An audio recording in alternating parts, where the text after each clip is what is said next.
Making headlines at 11, security tight at a Pretoria hospital where Madiba is being treated and Hezbollah fight back. Good morning for SAfm News, I'm Carmen Reddy. Journalists who have been parking their cars opposite the main entrance of a Pretoria hospital where former President Nelson Mandela is being treated have been told to find alternative spots. This as Madiba spends his 8th day in hospital where he's being treated for a recurring lung infection. Tshwane Metro police officers have told journalists that they've received instructions from their directors that no one should be allowed to park opposite the main entrance on Park Street, an entrance mostly used by Madiba's visitors.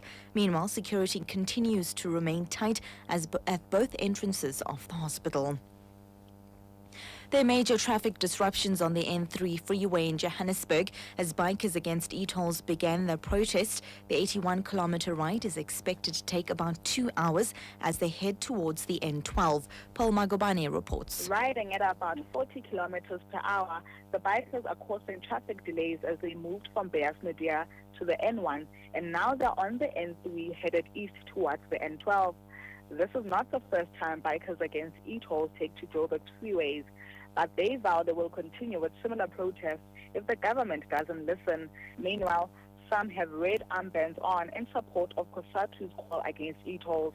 Komakubane, SABC News, Johannesburg.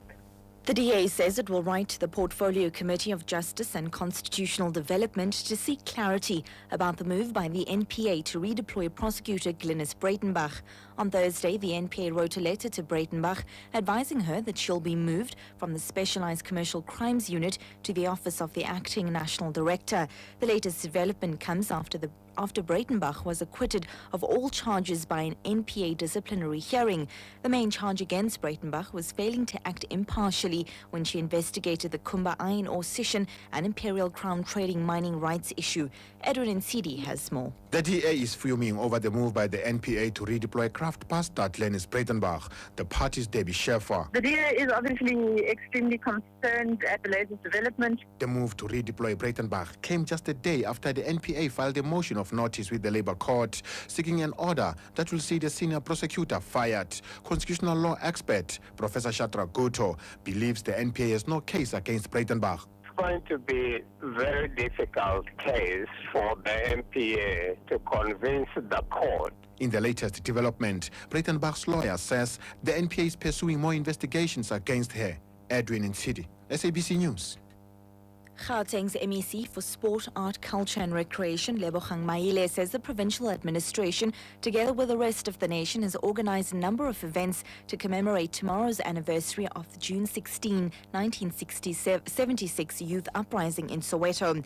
Maile is scheduled to join Gauteng Premier Nomvula Mokonyane, City of Johannesburg Mayor Parks Tau and thousands of other citizens in leading remembrances of the historic protest march. Maile says many more activities are also planned for the day. We also thought, rather than having a rally, let's rather have the youth of today participating in this march, but also have an opportunity to recommit themselves towards fighting wrong things that are happening in society now. Because the struggle now, it's about fighting moral degeneration, amongst others. It's about fighting against poverty, unemployment, so that we get youth from different sectors to come and sign a pledge. So we'll also have a pledge on the day. The route is the route that was used in 76. We will start at Naledi High School and it will end at Orlando Stadium.